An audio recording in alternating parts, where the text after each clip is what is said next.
back. Thank you for staying with us. The president of the Ayanola Council for the Advancement of Rastafari, ICA, Aaron Alexander, is calling on the government to free prisoners incarcerated for minor offenses.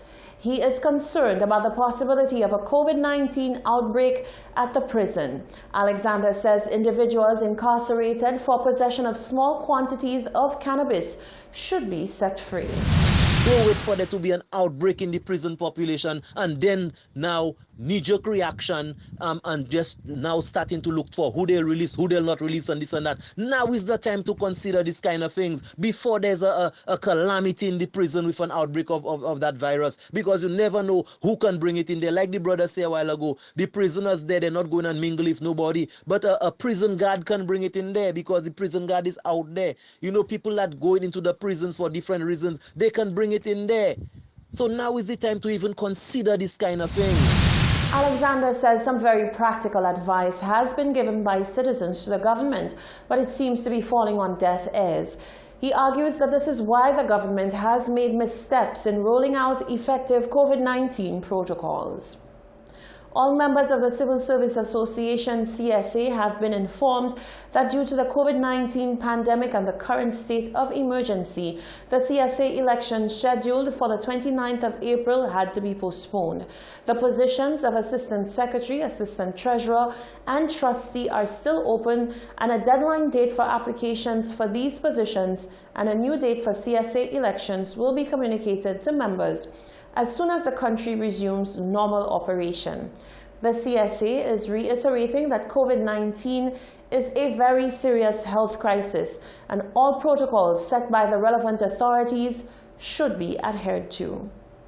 Micoud North MP Dr. Gail Rigobert has registered her disappointment with her constituents and the rest of the citizenry, and she's asking members of the public to do the right thing amid the COVID-19 crisis. Her comments follow a relaxation of the stipulations of the 24-hour lockdown and the lack of discipline displayed by members of the public. The island is on a 7-day, 24-hour curfew in a bid to contain the spread of COVID-19. All non-essential businesses are closed in addition to supermarkets and service stations. On Wednesday, the 2nd of April, mini-marts and small shops were given the choice to open up to the public from 6 a.m. to 12 noon. This resulted in disregard for social distancing in various communities as long queues and small crowds gathered outside establishments. Micoud North MP Dr. Gail Rigobert addressed to her constituency in the aftermath of what was described as shopping chaos. We have all seen what has transpired this morning at our community shops, at the tea boutiques, the corner stores.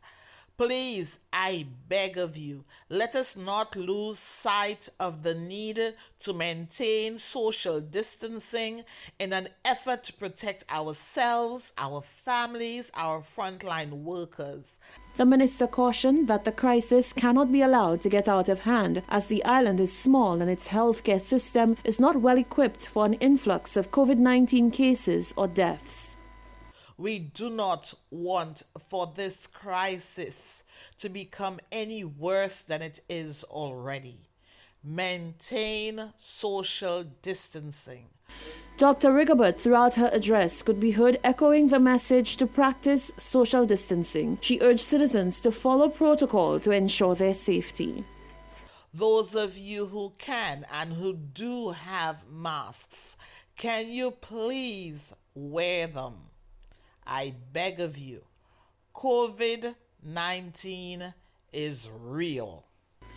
The minister says she understands that certain essentials may need to be replenished. However, she says people need to ensure that their health and safety is always the #1 priority.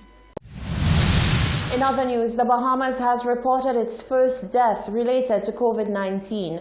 Authorities confirmed that a 57-year-old woman, the sister of Minister for Financial Services, Trade and Industry and Immigration, Ellsworth Johnson, passed away on Tuesday. Kim Johnson-Roll died on the way from the island of Bimini, where she resided, to New Providence. At a press conference, the Prime Minister, Dr. Hubert Minnis, said the Bahamas has recorded 21 cases of COVID-19. Hours after reporting Guyana's third death from COVID-19, Minister for Public Health Valda Lawrence confirmed the fatalities now stand at 4. The latest to die was a man from Region 4. He was the third death in 2 days. On Tuesday, the country's second COVID-19 fatality was recorded. The first was recorded on the 11th of March. Guyana has reported 19 COVID-19 cases. Meantime, the government has rubbished a post on social media that President David Granger has tested positive for COVID-19. This is the Hot 7 TV Nightly News. Stay with us. There's more after the break.